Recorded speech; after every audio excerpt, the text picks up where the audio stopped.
2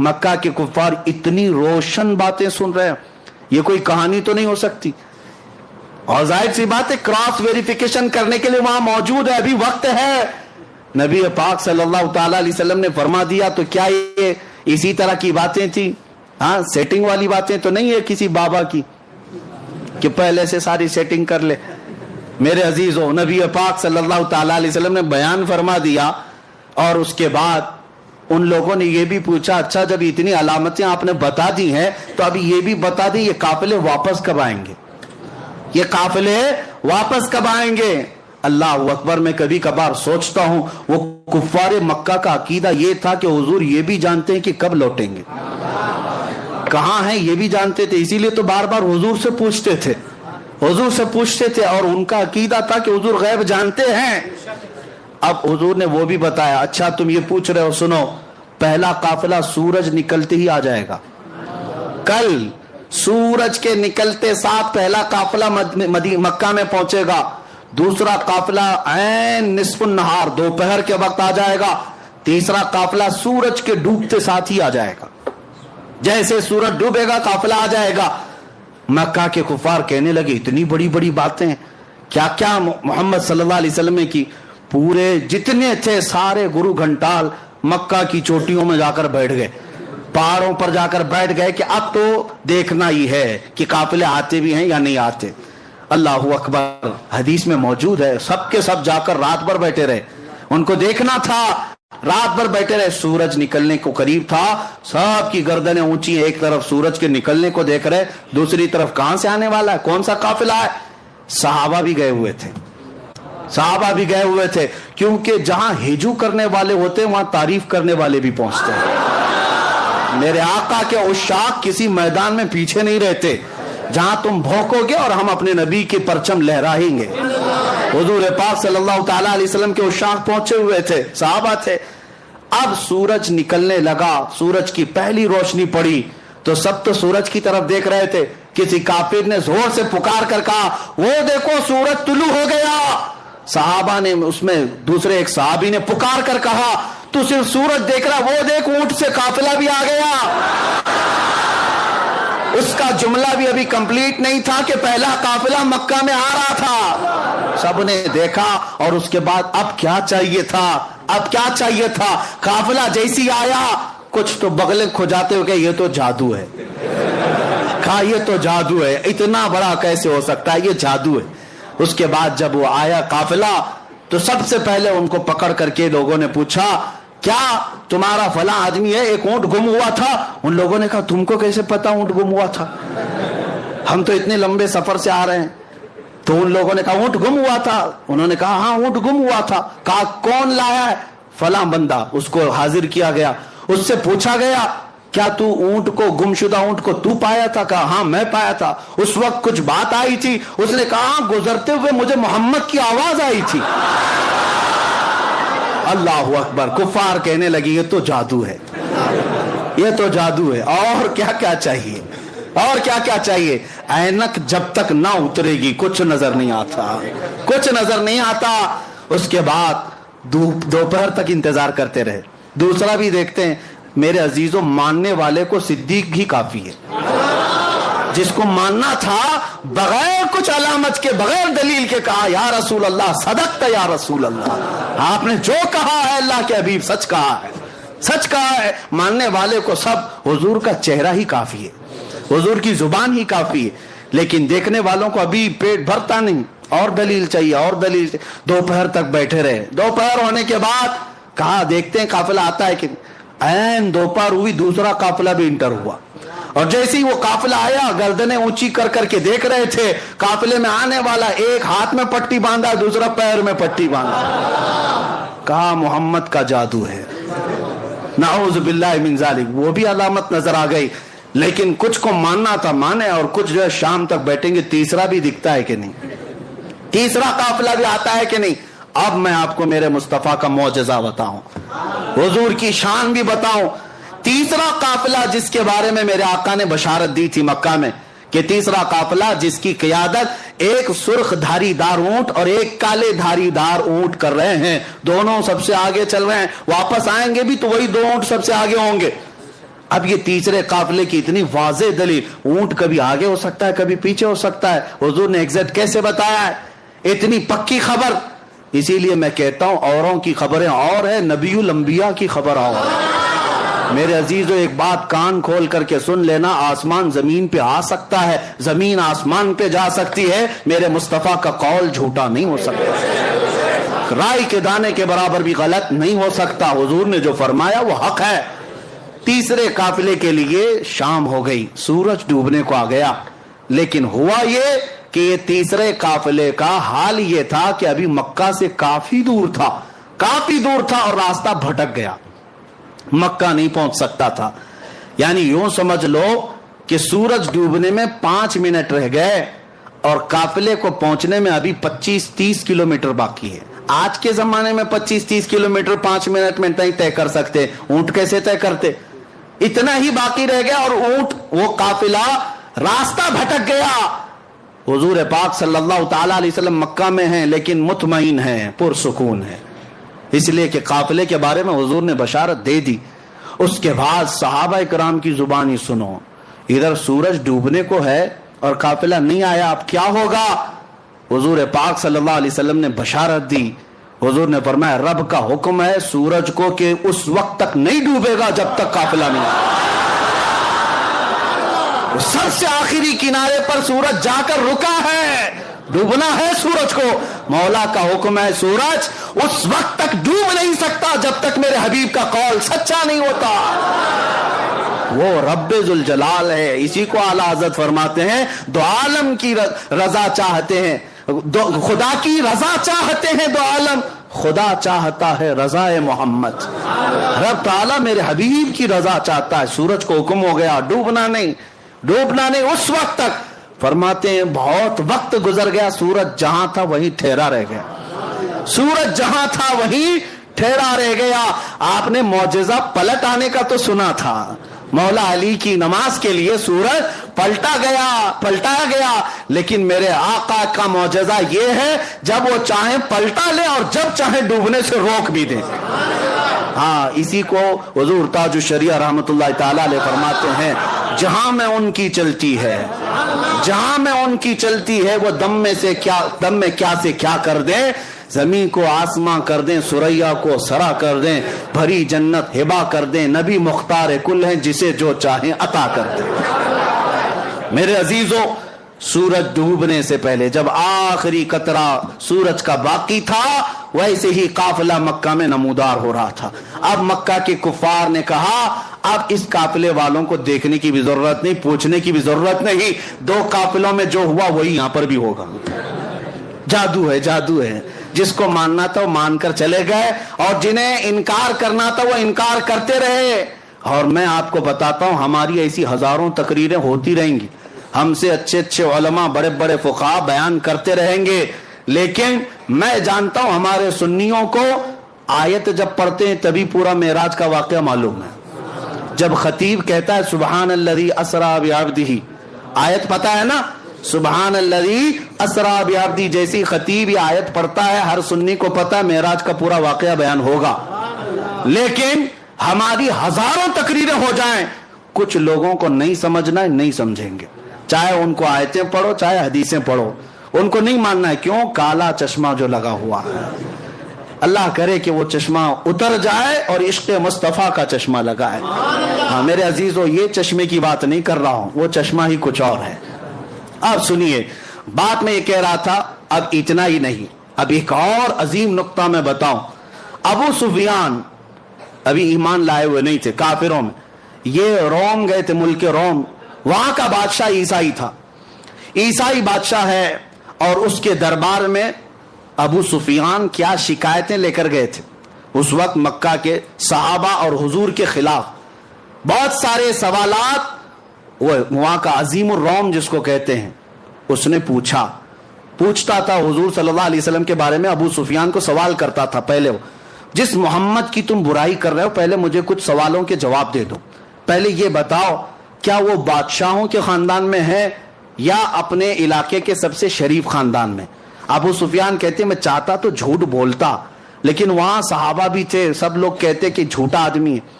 اور میں جھوٹا ہونا پسند نہیں کرتا تھا. کافر وہ اس وقت کفار مکہ میں سے کہا کہ نہیں وہ بادشاہوں کے خاندان میں تو نہیں, لیکن مکہ کے سب سے شریف خاندان قریش میں. پھر بادشاہ نے پوچھا ان کے ماننے والے غریب ہیں کہ امیر ہیں؟ تو ابو سفیان نے کہا ان کے ماننے والے غریب ہیں. پھر اس نے پوچھا ان کے ساتھ جو جنگیں ہوتی ہیں کبھی شکست کبھی فتح ایسا ہے؟ تو سفیان نے کہا ہاں کبھی شکست کبھی جیت. تقریباً 16-17 سوالات اس عظیم الروم بادشاہ نے, جو عیسائی تھا, اس نے کیا. اور اس کے بعد ابو سفیان سے وہ بادشاہ کہتا ہے جتنے میں نے سوالات کیے یہ سب پرانی کتابوں میں آخری نبی کی علامتیں بیان کی گئی, اور جو میں نے سوال کیا سب تو نے جواب دیا, یقیناً وہ آخری نبی ہے. ابو سفیان کہتے ہیں کہ میں تو گھبرا گیا, میں تو ان کو ڈیمیج کرنے آیا تھا, میں تو اس بادشاہ کے پاس عظیم الروم ہرقل کے پاس میں یہ کہنے آیا تھا کہ وہ سب سے برے لوگ ہیں اور وہاں مکہ میں فساد مچائے, لیکن اس کی تو بات ہی الگ. اب ابو سفیان کہتے ہیں کہ میرے پاس ایک اور آخری حربہ تھا, ایک آخری ہتھیار تھا کہ ان لوگوں کو میں کہوں اچھا سنو, جتنی علامتیں تم نے سنی وہ الگ بات ہے, ایک ایسا میں قصہ سناتا ہوں جس کے بعد تم ہنس پڑو گے. کہا کہ کیا قصہ ہے؟ کہا اسی محمد کا قصہ ہے, وہ ایسا قصہ سناتا ہے جس سے عقلیں ہنسنے لگ جاتی ہیں. کہا سنا تو کیا قصہ ہے؟ تو ابو سفیان سنانے لگے. وہ کہتے ہیں محمد ایک رات وہ حرم میں سوئے ہوئے تھے اور کوئی فرشتہ آیا اور انہیں اٹھا کر لے گیا, اور وہاں سے وہ بیت المقدس گئے براق کی سواری لے کر, اور وہاں پر جا کر انہوں نے سواری کو باندھ دیا اور بیت المقدس میں جا کر امامت کی. پھر آسمان وہ سب سنانے لگے اور پھر اسی وقت دربار میں بیٹھا ہوا 90 سال کا ایک عیسائی پادری, جس کے لیے بادشاہ بھی جھک جاتا تھا, 90 سال کا پادری تھا, وہ وہاں محفل میں بیٹھا ہوا تھا. صاحب تو دیکھنے آئے تھے کہ عرب والے کیا نئی خبر لے کر آئے. جیسے ہی محفل میں ابو سفیان یہ واقعہ اس لیے سنا رہے تھے کہ ان کو لگ جائے کہ جھوٹا قصہ, کتنا بڑا گڑا ہوا قصہ ہے. وہ پادری کھڑا ہو گیا, اچھا یہ بتاؤ یہ تاریخ کیا تھی, یہ تاریخ کیا تھی؟ تو ابو سفیان نے کہا وہ 27 رجب کی تاریخ تھی. کہا بادشاہ میرے پاس ایک اور قصہ ہے, میں سنانا چاہتا ہوں. بادشاہ نے کہا کیا ہے؟ کہا اس کو اب اتنا قصہ روک دو. ابو سفیان نے سنایا. کہا میں بیت المقدس کی خدمت پر مامور پادری ہوں, میں بیت المقدس کا صفائی بھی کرمچاری اور وہاں کے امامت اور دیگر ذمہ داریوں کا متولی ہوں. لیکن جو تاریخ ابو سفیان بتا رہا ہے اس تاریخ کو رات کو میں بیت المقدس کے سارے دروازے بند کرتا ہوں, میں آپ کو بتاتا ہوں. ایک رات ایسی آئی تھی اور وہ 27ویں رات ہی تھی شب میں یہ رجب کی, کہ میں بیت المقدس کا سب سے بڑا دروازہ بند کرنے گیا, کسی طاقت کو لگائے وہ بند ہی نہیں ہوتا تھا. یہاں تک کہ میں اکیلا نہیں, پھر لوگوں کو بلایا, سب کو بلایا, آؤ دروازہ بند کریں, کیونکہ وہ کعبہ تھا اس زمانے کا, سارے لوگ اس کی طرف, بیت المقدس مرکز اور قبلہ ہے, لوگ اس کی طرف منہ کر نماز پڑھتے, عبادت کرتے. سب کو بلایا گیا, سبوں نے طاقت لگا دی, دروازے کو نہ ہلنا تھا نہ ہلا. وہ پادری کہتا ہے ایسی سخت بات اور تعجب کی بات اس سے پہلے میں دیکھا ہی نہیں. تو دروازہ بند نہیں ہوا. تو رات کو ہم سب نے یہ مشورہ کیا چلو اب تھک گئے سو جاتے ہیں, دیکھتے ہیں کل سب بیٹھ کر کے بڑے بڑے علماء کو بلائیں گے اور کیا ہوگا اس پر. وہ کہتا ہے وہ عالم تھا اس زمانے کا, 90 سال کی عمر ہو گئی. کہا میں جا کر سو گیا, سب چلے گئے سو گئے. صبح جب ہم اٹھ کر کے آئے تو دروازے کو ہلکا ہلانے سے ہی بند ہو گیا, دروازے کو صرف ہاتھ ہی لگایا تو بند ہو گیا. میں نے دیکھا یہ ماجرا کیا ہے, یہ ماجرا کیا, رات کو پوری طاقتوں سے بند نہیں ہوا. میں نے دیکھا کچھ الگ مسئلہ ہے. تو کہتا ہے اندر قدم رکھا تو بھینی بھینی خوشبو بھی آ رہی تھی, ماحول بدلا لگ رہا تھا. اور اس کے بعد میں نے نظر باہر ڈالی تو دیکھا پتھر میں سوراخ ہے, اور ایسا سوراخ ہے جیسے کسی گھوڑے کی رسی باندھی ہوئی ہے, رسی کا ٹکڑا ٹوٹا ہوا وہاں پر لگا ہوا ہے. میں نے دیکھا یہ تعجب کی بات کیا ہے. سارے علماء کو بلا کر پوچھا, سب اس گتھی کو سلجھانے سے رہ گئے, ہم عاجز تھے, اس وقت سے گتھی سلجھ نہیں رہی تھی. ابو سفیان تمہارا شکریہ وہ گتھی بھی سلجھا دی. اللہ اکبر. ابو سفیان منہ لٹکا اور کہا میں تو یہ قصہ اس لیے سنا رہا تھا کہ میں کہہ دوں کہ سب سے جھوٹا قصہ ہے. یہ پادری کیسا ہے کہ کہتا یہی سب سے سچا قصہ ہے, یہی سب سے سچا قصہ ہے. کہا یقیناً تم جو کہہ رہے ہو ایسا ہوا ہوگا, اس لیے کہ وہ دروازہ جو کھلا تھا وہ کسی اور کے لیے نہیں, محمد الرسول اللہ کے لیے. خود میرے آقا نے, میں نے معراج کا واقعہ شروع کرتے ہی بتایا تھا, حضور نے خود فرمایا جب میں بیت المقدس گیا تھا تو دروازہ کھلا ہوا تھا. وہ پادری کہتا ہے اس رات دروازہ کھلا ہی رہ گیا. میرے آقا صلی اللہ تعالی علیہ وسلم نے جتنی باتیں بتائی من و عن تھی. اب جسے ماننا ہے مانے, جسے